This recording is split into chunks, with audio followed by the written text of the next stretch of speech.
Чаму Мінск дагэтуль абмяркоўвае канцэрт Мікіты Белько, а ў Маскве Насця Краўченка атрымала авацыі на інтэрбачанні? Зараз распавяду. 19 верасня Палац Рэспублікі літаральна гудзеў. Мікіта Белько сабраў поўную залу. 3,5 тысячы гледачоў прыйшлі на яго першы вялікі сольны канцэрт. Людзі спявалі разам з ім, апладзіравалі стоячы, а соцсеткі яшчэ тыдзень кіпелі ад захаплення.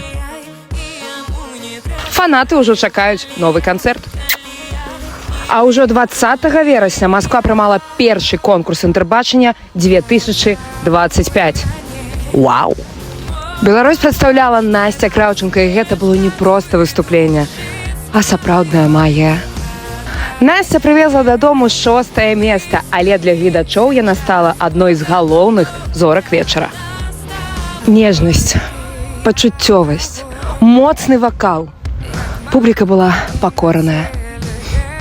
Дык што мацней? Поўны Палац Рэспублікі ці авацыі на інтэрбачанні? Пішыце ў каментарах, абмяркуем.